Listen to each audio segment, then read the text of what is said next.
this week's drive, we endure a driver's worst nightmare.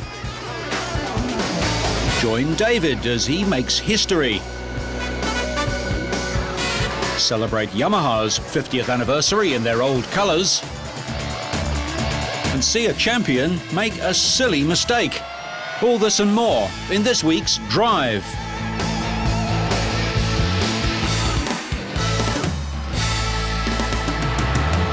We start in Nuremberg in Germany for one of those rare events that brings back the stars. Triple world champion Emerson Fittipaldi back from Brazil. 4 times world champion Alain Prost came out of retirement. And so did Britain's Nigel Mansell, a former back-to-back Formula One and IndyCar champion.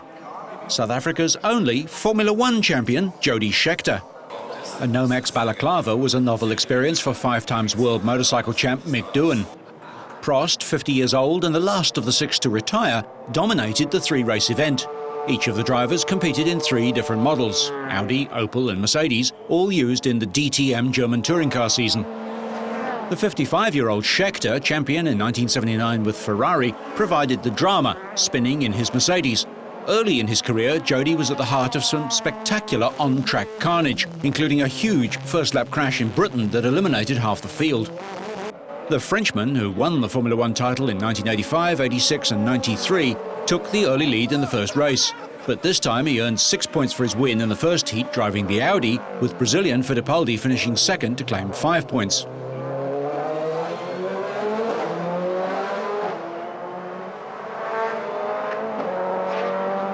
After World Championship titles with McLaren and Williams, Prost bought and ran his own Formula One team, but it eventually floundered and was liquidated. Race 2 saw the 59-year-old Fittipaldi, world champion in 1972 and 74, switching to an Opel. Mansell, the 52-year-old Briton who won the Formula One title in 92, changed from Opel to Audi, while Prost faced some problems in his Mercedes.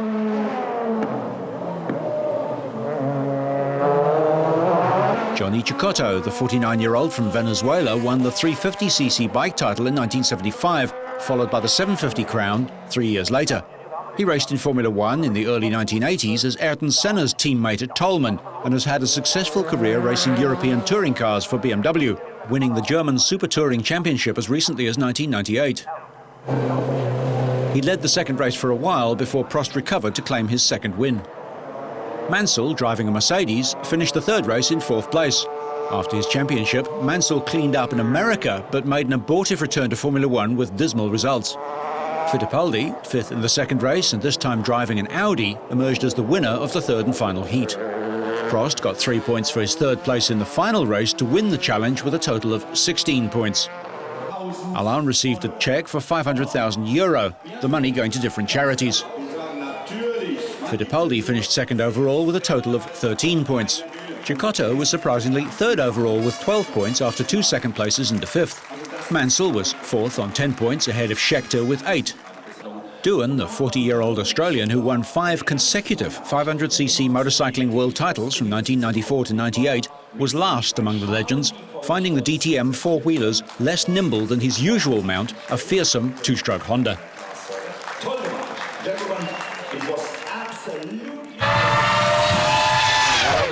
Temperatures were high as NASCAR came to Chicago. Jimmy Johnson started from pole position but quickly fell behind. The heat proved to be quite an issue. The rubber in the tyres began to blister, causing numerous blowouts and mayhem. The first was experienced by Carl Edwards. He blew the right front tyre on his Ford on the 79th lap, sending him into the wall. He dropped from 4th in the title to 12th. Casey Kane found the wall on lap 126 when Jamie McMurray rear-ended him, causing him to fishtail up the banking and into the barrier. Elliott Sadler's Ford hit the wall on the 164th of 267 laps on the 1.5-mile oval after blowing out his right front tyre. You should come in the pits and change your tires, but you don't want to make the wrong call and come. Confusingly, tyre experts said the tyres were not wearing fast enough to cool the rubber, causing blistering and the blowouts. That was of little consequence to Michael Waltrip, who blew one on lap 215.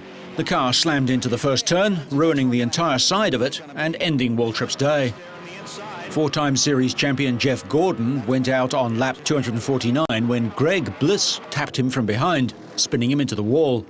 Gordon finished 33rd, his sixth finish of 30th or lower in the last 8 races. The accident gave the leaders a last chance to pit for fuel. Scott Wimmer stayed on the track and took the lead. The green flag came out on lap 255 and Earnhardt soon passed Wimmer, who then faded quickly to finish 17th. Meanwhile, Matt Kenseth charged towards the front, grabbing second place from Brian Vickers on lap 261. But Kenseth couldn't catch Earnhardt, finishing about 5 car lengths back. With the victory, Earnhardt snapped a 19-race winless streak that dated back to November last year in Phoenix. Kenseth led for 176 laps, but it was Earnhardt who took the checkered flag, grabbing his first victory of the season and the 16th of his career. In the city more known for ice hockey, the Champ Car races took to the streets of Toronto. French reigning champion Sebastian Vettel had pole position as the race got underway, and he would hold the lead for 34 laps. Vettel came into the race trailing local Paul Tracy by just 1 point in the standings. Tracy and Vettel exited the pits together following their first stops. Vettel cut his rear tyre when he sliced across Tracy's car and had to make a second stop that took him out of contention. Officials determined the contact that sheared off Tracy's left front wing to be a racing incident and levied no penalties. But the bigger story was Paul's incredible ability keeping the car in front with an aero configuration that should have made it undrivable. A major error in fuel calculation took Tracy out of the race, and his fans were denied the chance to see if PT could claim a third home track win. Tracy, horrible luck for the Just 1 lap after the caution for the slowing Tracy was lifted, another was forced. Cristiano D'Amato was clipped by Alex Sparaffico and slid into the wall. But immediately after that green flag was waved, there was a 3-car pile-up on the same bend. Marcus Marshall clipped Nelson Felipe, who spun and hit Timo Glock. As that caution was lifted, Oriol Sevilla had the lead, but Justin Wilson was close behind.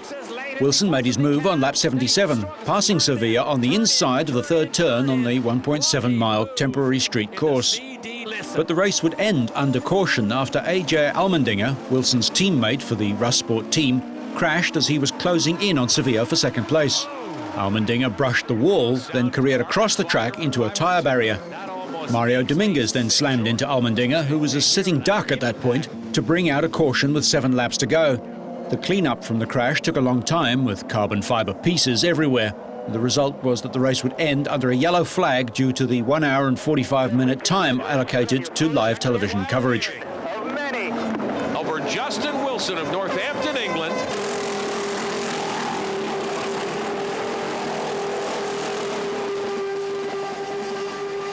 The unusually tall ex-Formula One driver Wilson, who was dropped mid-season by the Jaguar team, crossed the finish line after 86 laps to collect his first Champ Car victory in 20 starts. Sevilla, Alex Tagliani, Jimmy Vasser and Bourdais completed the top 5, and Wilson's victory moved him into third in the series standings, 22 points behind Bourdais. Thanks very much. Yeah, it seems hard to believe that we finally made it. The guys worked so hard. I'm so pleased for the Sport team, especially seeing as here we got a new sponsor, CDW, so couldn't ask for more really. The car was great in that last stint, was able to make a few moves and got to the front. Bourdais now has a 15-point lead over Tracy.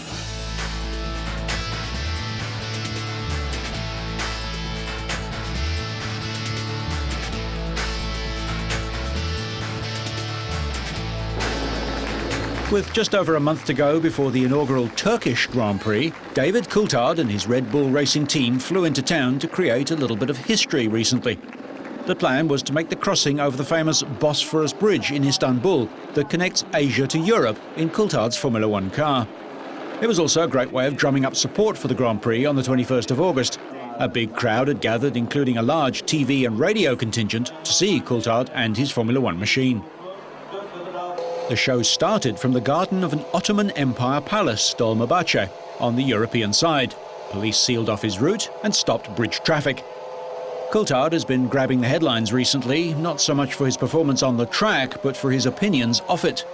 The Scotsman and his peers are concerned that medical backup in testing is far below the standards offered at race weekends, and they want urgent talks with the world governing body, the FIA. Coulthard, one of the oldest and most experienced men still racing in Formula One, has been the most outspoken of the drivers, and has even talked of strike action by them if their concerns about safety are not addressed. However, those concerns were far from his mind after being given the starting flag by the Turkish Minister for Tourism, Attila Kok. The 13-time Grand Prix winner then made his way through the ancient streets of Istanbul, where the contrast of old meets new could not have been more apparent. Coulthard drove a 6-kilometre-long lap of honour through the city, which has a population of 15 million, and then passed over the 1-kilometre-long bridge. However, no speed records were broken, as Coulthard could only drive the car at a speed of 120 kilometres an hour due to the bumpy road and the car's unforgiving suspension.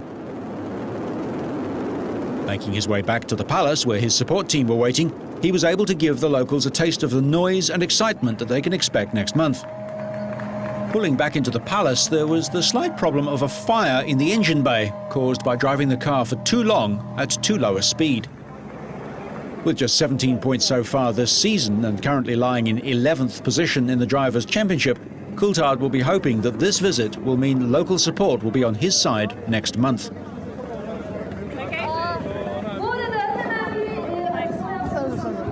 David seemed to enjoy the experience. Very bumpy going over the bridge, so that was very difficult, but nonetheless it was great to see such a nice reception from the public. Formula One headed into Germany and Hungary before it goes to the Turkish capital. Top of the celebrity list at Laguna Seca for the US MotoGP was Brad Pitt, and he visited the garage of reigning world champion Valentino Rossi. The Yamaha team turned out in the classic yellow colours made famous by Kenny Roberts Sr. Rossi may have dominated MotoGP for years, but the Italian had been forced to take a back seat in practice to Nicky Hayden. The American had dominated practice and qualifying and used his pole position to good advantage. This was Hayden's first Grand Prix pole position in his 38th Grand Prix start. His previous best qualifying was second at Mugello last year.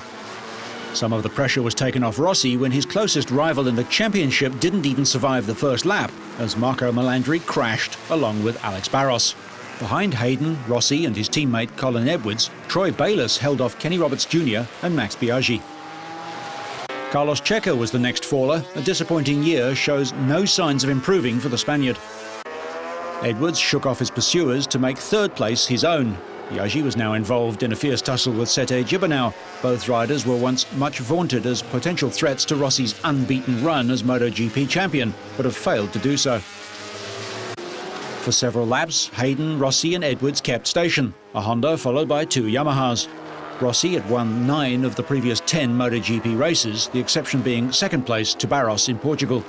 In addition, Rossi is the only rider in the top 8 qualifiers who's never previously competed at Laguna Seca in a US Championship, Grand Prix or World Superbike race. But he couldn't hold on to second place. A dogged Edwards made it a great day for the US. That capped the world champion's worst performance of the season. But let's put things in context. Worst means third place, and Rossi had just come off the back of 5 straight MotoGP wins. It just goes to prove that he's not quite infallible. Hayden's previous best result in MotoGP was a third place in Germany last year, but the 23-year-old led every one of the 32 laps. And out in front of a sellout crowd of 58,000, with Edwards and Rossi still pushing, Hayden took the checkered flag. Edwards was second, 2 seconds behind, with Rossi third, 2 tenths further back. A Hayden win had always looked likely after his sparkling performance in the build-up. He was overjoyed, and why not? It's been a long time since he's won anything other than hearts. It just feels so good to win. I mean, it's been since 2002 since I won anything other than the dating game, and just to win the GP feels awesome. And my team and my bike, just everything felt good today, and it just clicked. And I just got out front and just kept going as hard as I could. I mean, sometimes I would see the gap get smaller, and I just rolled my heart out and just kept pushing. And today was my day, thanks to my team. I mean, these guys pushed me hard, but just, man, every dog has their day, and just it all clicked for me today and feels really, really nice. A 10th consecutive podium for Rossi, but this was Hayden and America's day. Rossi's third place at Laguna Seca was his 109th podium at a Grand Prix, equaling the podium finishes achieved by Max Biaggi. Giacomo Agostini leads the list with 159 podiums. The Superbike World Championship Tour moved to Brno in the Czech Republic for the 7th of 12 rounds this season. Troy Corser started on pole and led into the first corner. The opening race proved to be something of a procession for the Australian as he led from pole position to the checkered flag. Corser clearly likes the Brno track. He won both races last time the series visited the Czech Republic, way back in 1996. Reigning world champion James Toseland was unable to come close to the Suzuki rider, finishing a distant second, 7 seconds behind. Toseland's Ducati teammate, Frenchman Reggie Laconi, put in a battling display to fight his way up from 9th on the grid to 3rd. Englishman Chris Walker made progress to take 4th place for Kawasaki. Pierfrancesco Chili brought his Honda home in 5th place, with his fellow Italian, Lorenzo Lanzi, completing the top 6 for Ducati. If the day's first race was a touch predictable, the second was anything but. Once again, former World Superbike champ Troy Corser maintained his lead off the grid and into the first corner. However, the Australian was passed at the end of the opening lap by Laconi's Ducati.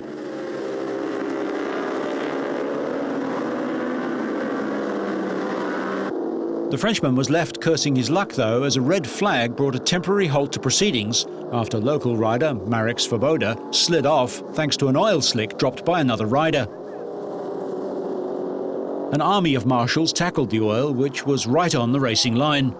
As only a couple of laps were completed, the race was restarted half an hour later as a new 20-lap race with no reference to the running order before the red flag came out. Once again, Troy Corser stayed ahead from pole position to the first corner.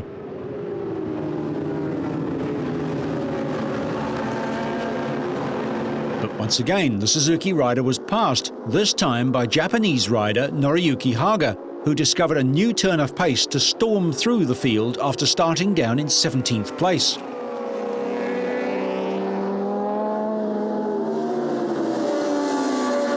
At the halfway point in the 20-lap race, Haga had built a 1.5-second buffer over Corser, who in turn had 4 seconds to Norik Abe, who continued to keep the factory Ducati riders behind him.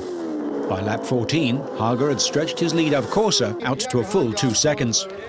Haga took a brilliant win over Corser by 3.2 seconds, but the overall win went to Corser, who extends his championship lead over Vermeulen to 94 points. Vermeulen's 3rd position extends his 2nd place ahead of Laconi to 18 points.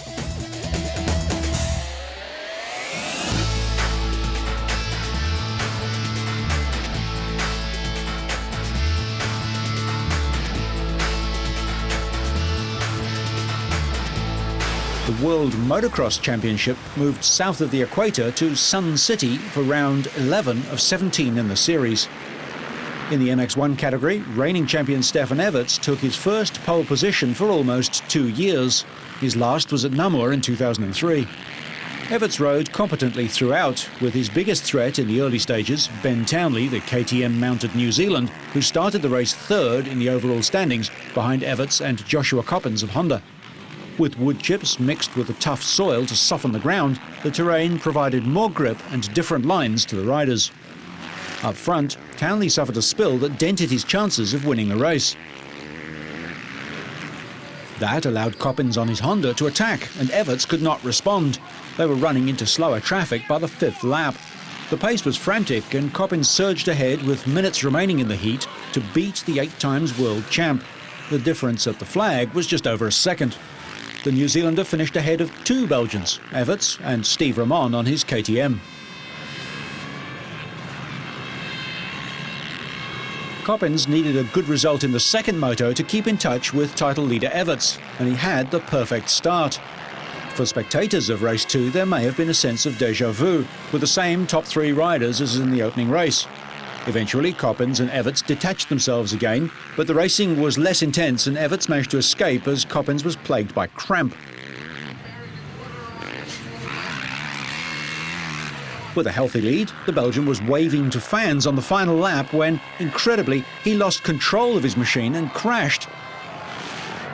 He remounted quickly, but damage to the front brake meant that Coppens was able to reel him in and overtake. Everts was furious with his rookie error afterwards, and the fall gave Coppens the momentum to go on for his 2nd Grand Prix win of the day, scooping another winner's trophy.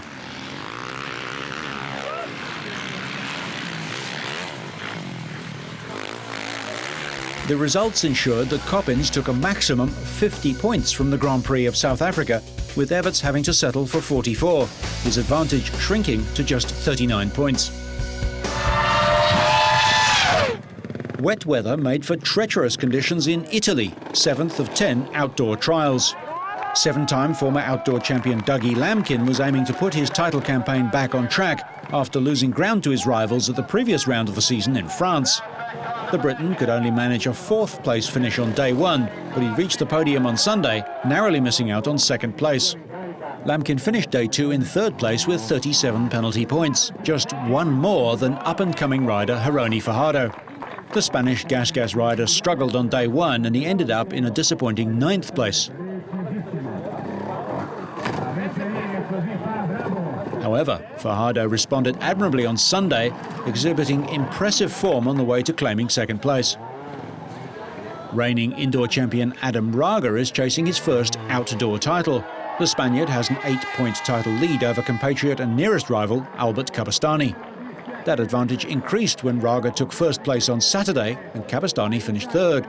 On Sunday, Raga could only manage 4th, but Capestany would end the day 9th and slip to 3rd in the championship. As the challenge of one rider falls by the wayside, another emerges, and Takahisa Fujinami won't be a welcome sight to Raga.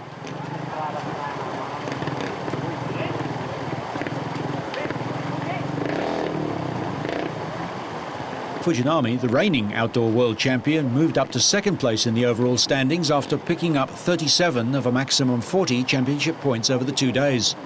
The Japanese Honda rider's campaign stalled in France, where he followed a 5th place finish on day 1 with a 9th on day 2.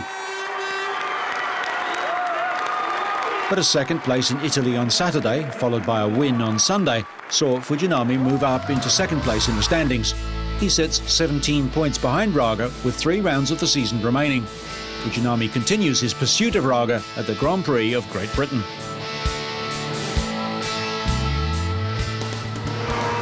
Covering 100 metres every 1.3 seconds is travelling pretty quickly. A world record quickly, in fact, for a couple of serious motorcycle enthusiasts from New Zealand's South Island. That's the record. You've got the record? We have. They've created the fastest bike with a sidecar ever built. Glenn Hayward and Phil Garrett took their Flying Kiwi to 272 kilometres an hour along an ordinary stretch of open road, minus the traffic, of course. Yeah, absolutely awesome. Very exciting. I just wanted to go faster. It's taken 3.5 years and around $140,000 of investment to overtake the previous record of 222 kilometres an hour set back in 1986. We've broken the record. Garrett did 264 kilometres an hour, but his teammate went quicker. 274 kilometres on your last run, and I got 264. You bastard. The pressure was on the team as bad weather threatened to ruin the attempt for the day, but they managed it. A very surreal sensation. It's a cross between flying and dreaming. The record is yet to be ratified, but for the Swiss FIM timing official, that's just a formality. So that is definitely the fastest sidecar with a 1000cc engine. As Garrett celebrated, his wife was just as delighted. Now she gets her husband back. We're going to chill out and spend some time together, which hasn't happened a lot lately. Looking this way? Now they want to take the Flying Kiwi to the Bonneville Salt Flats. So whether you're spinning like the old times, sliding to another win, or slipping into the wall, so you stay on track and up to speed, make sure you catch next week's Drive.